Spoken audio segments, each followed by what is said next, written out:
तो देखिए बच्चों चैप्टर 11 शक्ति और क्षमा।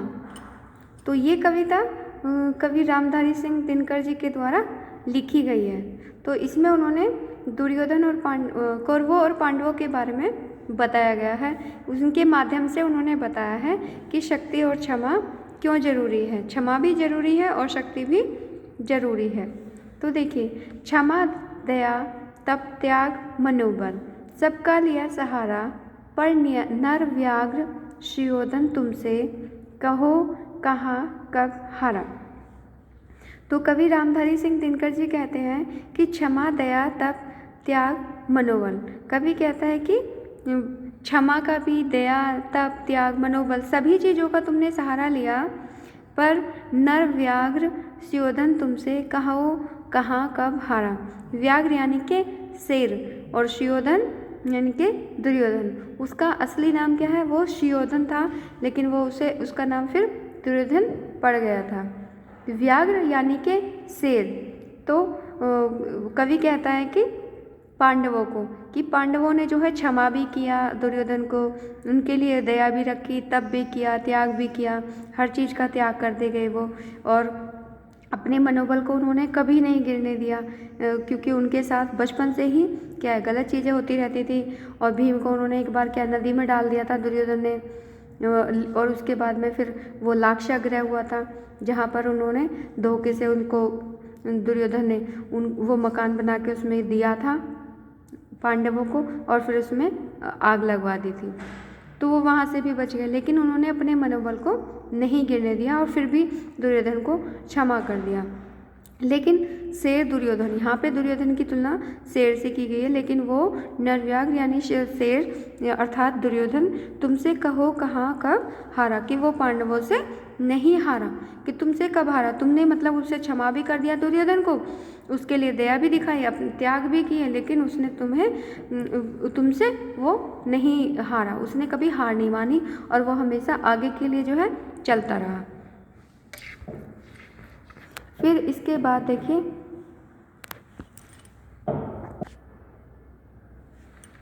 हाँ तो देखिए बच्चों, क्षमाशील हो रिपु समक्ष तुम हुए विनत जितना ही, दुष्ट कौरवों ने तुमको कायर समझा उतना ही। क्षमाशील हो रिपु समक्ष, रिपु यानी के शत्रु।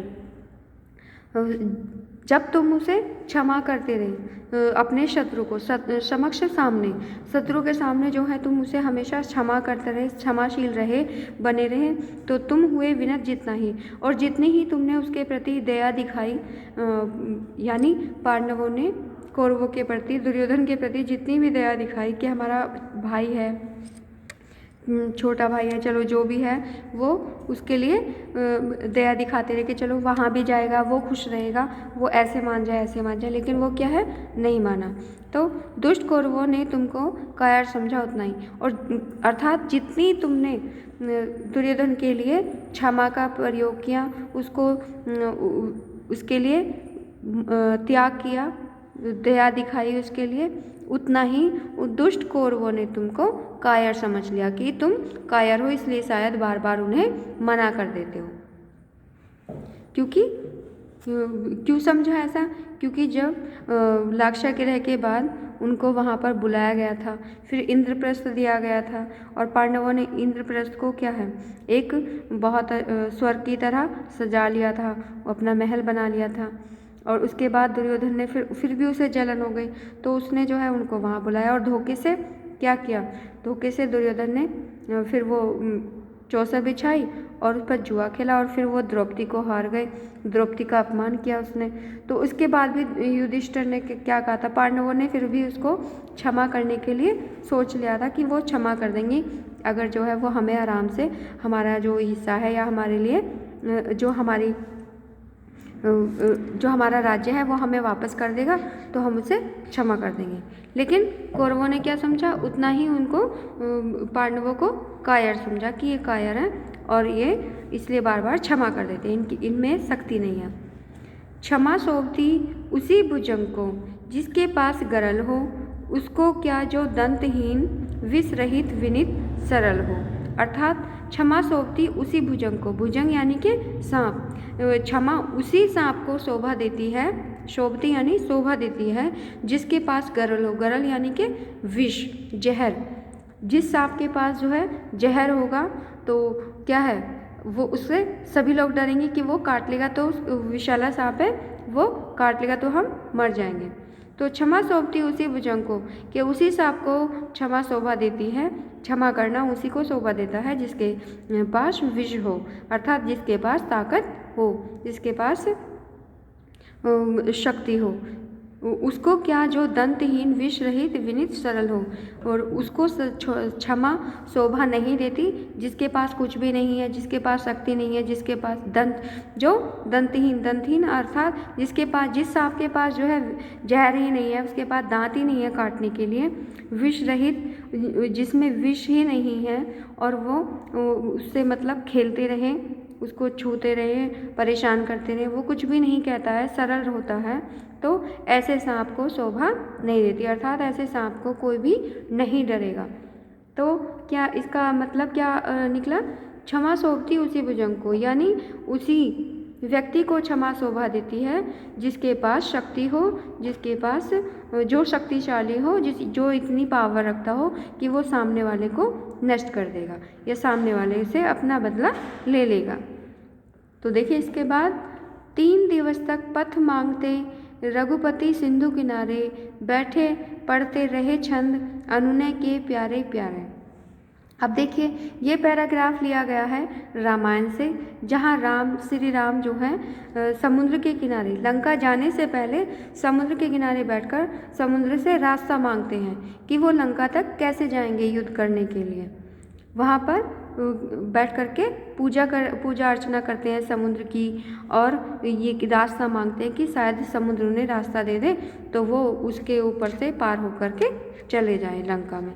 लेकिन क्या होता है, 3 दिवस तक, दिवस यानी कि दिन, 3 दिनों तक पथ मांगते रघुपति सिंधु किनारे, रघुपति अर्थात श्री राम, पथ मांगते, पथ यानी रास्ता मांगते रहे उनसे, यानी श्री राम 3 दिनों तक सिंधु, सिंधु यानी कि समुद्र, समुद्र के किनारे बैठकर उनसे, समुद्र से क्षमा प्रार्थना याचना करते रहे कि बैठे पढ़ते रहे छंद, और छंद पढ़ते रहे कि शायद वो प्रसन्न होकर समुद्र देवता आए और उन्हें वो रास्ता दे दें। अनुनय के प्यारे प्यारे, बैठे पढ़ते रहे छंद अनुनय के प्यारे प्यारे। तो 3 दिनों तक रघुपति अर्थात श्री राम वो वहाँ पर पूजा अर्चना करते रहे, यज्ञ करते रहे, समुद्र के किनारे बैठे यज्ञ की, समुद्र की, और कहते रहे कि समुद्र हमें रास्ता बताए। लेकिन क्या हुआ, इसके बाद नेक्स्ट पेज ओपन कीजिए, कि समुद्र नहीं आए, समुद्र देवता नहीं आए। इसके बाद फिर देखिए, उत्तर में जब एक नाद भी उठा नहीं सागर से, उठी धधक पोरुष से आग राम के सर से। उत्तर में जब 3 दिन हो गए श्री राम को वहाँ बैठे बैठे तपस्या करते हुए, पूजा अर्चना करते हुए, और समुद्र की तरफ से कोई भी जवाब नहीं आया, तो तब श्री राम को क्रोध आ गया। तो उत्तर में जब एक नाद भी, यानी एक बार भी कुछ भी उन्हें आंसर नहीं मिला और उन्हें निराशा ही मिली, वो शांत रहा, सागर एकदम बिल्कुल शांत रहा और कुछ नहीं बोला। तो उठा नहीं सागर से, यानी कुछ भी जवाब नहीं आने की उम्मीद रही, तो तब उठी धधक पोरुष से, यानी उनके मन में एक आग सी भड़क उठी। किसके मन में? श्री राम के मन में। आग राम के सर से, और वो अपने बाणों से आग बरसाने लगे। जैसे ही उन्होंने आग बरसानी शुरू की अपने बाणों से, तो सिंधु दे धर त्राही त्राही करता आ गिरा शरण में, चरण पूज दास्ता ग्रहण की बदा मूड बंधन में। तो जब श्री राम ने 3 दिन तक पूजा अर्चना की, तब तो समुद्र को कुछ भी हलचल नहीं हुई और ना ही वो उन्होंने कोई जवाब दिया।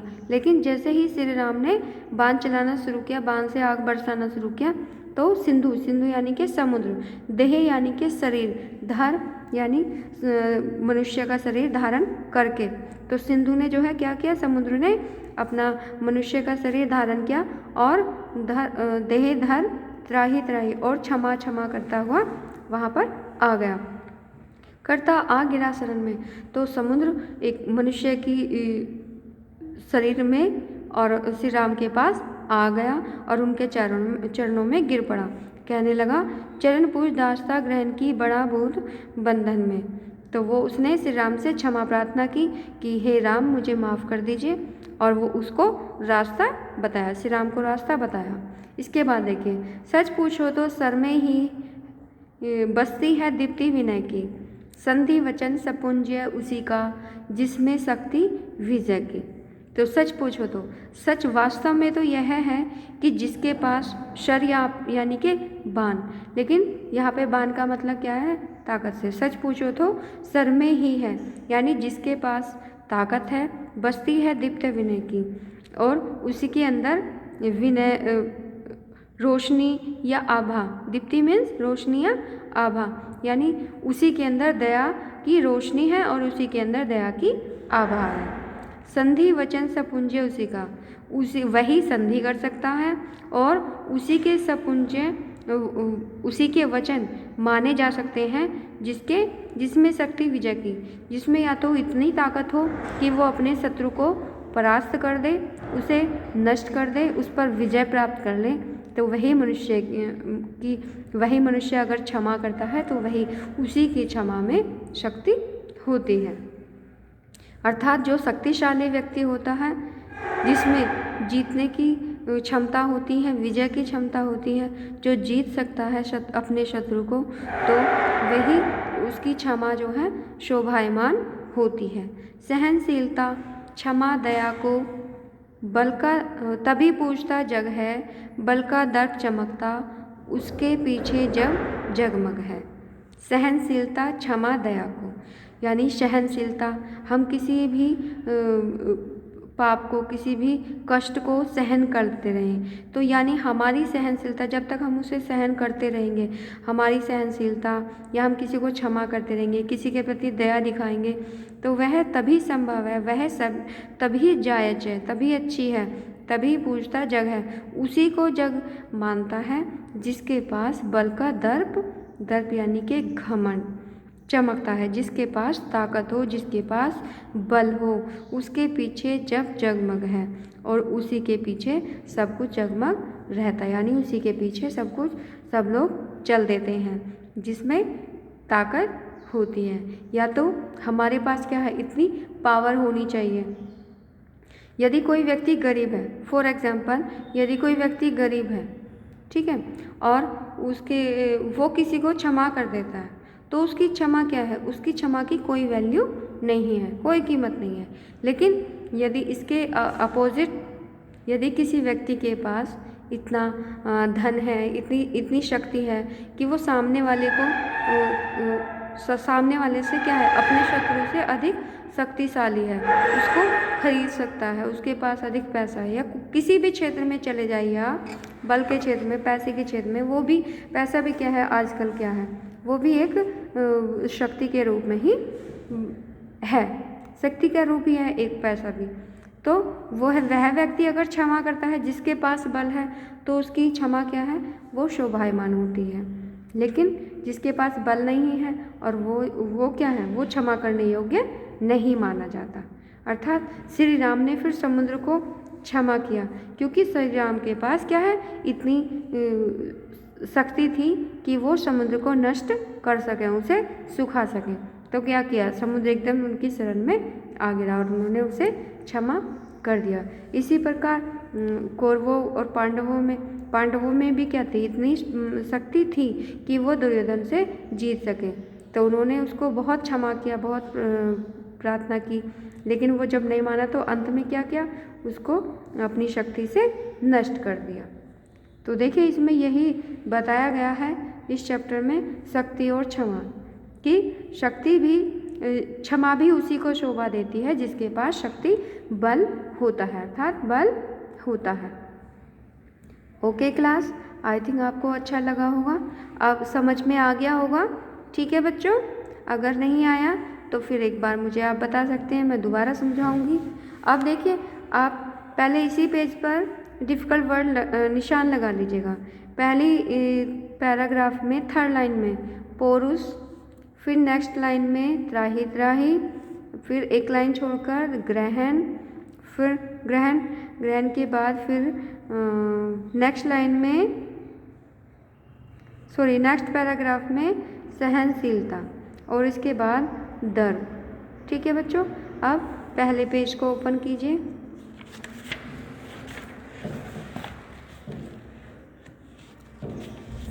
तो देखिए यहाँ पहला वर्ड क्षमा, मनोबल, एक लाइन छोड़कर व्याघ्र, सुयोधन, फिर अगली लाइन में क्षमाशील, समक्ष, एक लाइन छोड़कर कौरवों, फिर नेक्स्ट लाइन में कायर, फिर एक लाइन छोड़कर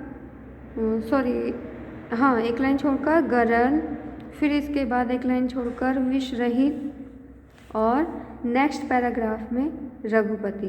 तो बेटा ये आपके क्या डिफ़िकल्ट वर्ड हैं, आप इन्हें अपनी नोटबुक में लिखेंगे। और डिफ़िकल्ट वर्ड जैसा कि आप लोग जानते हैं कि हमें 2 टाइम्स करने हैं। अब देखिए इसके शब्दार्थ। तो देखिए व्याघ्र, बाघ, बाघ यानी कि शेर, शोभती, शोभा देती है, अनुनय, विनती, विनय करना, विनती करना, प्रार्थना करना, दर्प, घमंड, सुयोधन, दुर्योधन, भुजंग, सांप, शर, बाण, रिपु, शत्रु, गरल, विष, दीप्ति, रोशनी या आभा। तो बच्चों आप देखो साथ के साथ लर्न करेंगे क्योंकि आपके एग्ज़ाम भी आने वाले हैं। ठीक है बच्चों, 1 वीक बाद आपके एग्ज़ाम शुरू हैं, तो प्लीज़ ये भी जो भी सिलेबस आपको कराया जा रहा है उसको याद करते रहिए। ठीक है, ओके, थैंक यू बच्चों।